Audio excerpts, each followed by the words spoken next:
Hello everyone, thought I'd give you an update on the chainsaw. Right now, I've had some good experience with this chainsaw. Originally, the oil feed was very restricted, so I had to take the bar off, go in there, and poke an Allen head screw down the feed mechanism. That's on this side of the saw. But after I did that, it had a really good oil feed and has not been giving me any troubles with being under lubricated. I did have a situation where the original oil that I put in here leaked everywhere, and I thought there was maybe something wrong with the casing, or something big that caused it to leak everywhere. But what the problem was, I fixed it. But the original problem was that this O-ring on here wasn't seated right. Actually, you can kind of see it returning to its old ways there. There's nothing you can do about that. Yeah, but ideally, this washer would be at a nice 90-degree angle. That may just be one of the flaws of this design that you have to live with. But I got this saw for $50, so I'm not complaining. And the current oil that I had in there did not leak, so I'm not sure what caused that original leak. So just be mindful when you fill this up with oil. Try not to fill it up all the way if you're worried about it leaking. I did have some leaks from this cap as well, but I've just been using this chainsaw for like maybe 10 minutes, and I haven't seen any leakage coming out of here. So I think the leakage issue has corrected itself. I also had the same issue with that O-ring under the cap here. You see, this one held together nicer. So, but this one did also have that weird angle on it. But as you can see, it's kept the corrected geometry after I refitted the O-ring. So that might explain why originally when I first started using this, it was going through gasoline so fast. But I haven't tested to see if that fixed the issue yet. And the last thing I want to talk to you about is this new product that I just got. This is a chainsaw sharpener, and it's a really ingenious design how it works.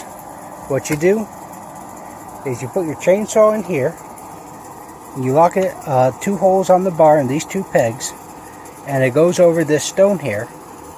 And I've already used it, and you can see the blades just run against here, and it grinds the top of the blade, and you get a nice sharp blade here. Now I just sharpened this and used it, and let's see how the cut. I guess it's gotten a little blunter, but it's still an effective cutting surface. You could easily, if you wanted to, force your finger across that and get a nasty gash on your finger. So it does do a nice job of sharpening this, and the way that you sharpen it is super easy. Let me show you. First you get it on the front. I gotta move this chainsaw a little bit more over the edge here. No trick of doing this one-handed. You move your chainsaw over the front. You get your 2 holes lined up, which are holes on the front here. Then you gotta get this peg on the back. There you go. Got it. So you do that, and you close the lid here. You want to get it nice and flush there. Usually have a little bit of trouble getting it to go all the way here.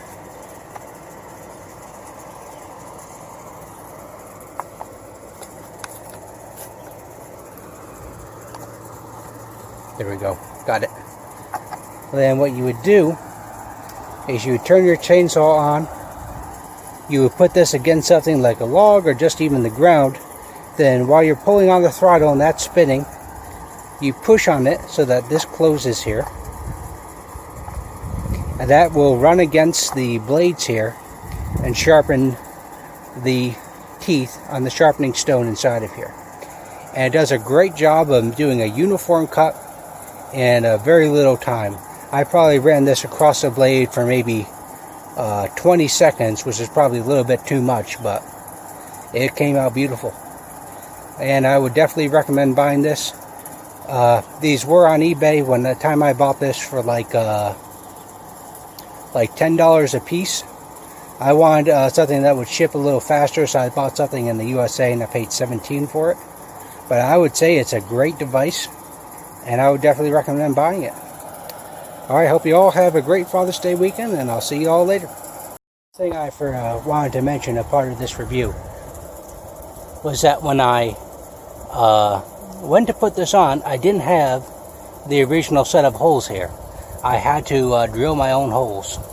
And as you can probably tell just by eyeballing it here, it's not exactly on center.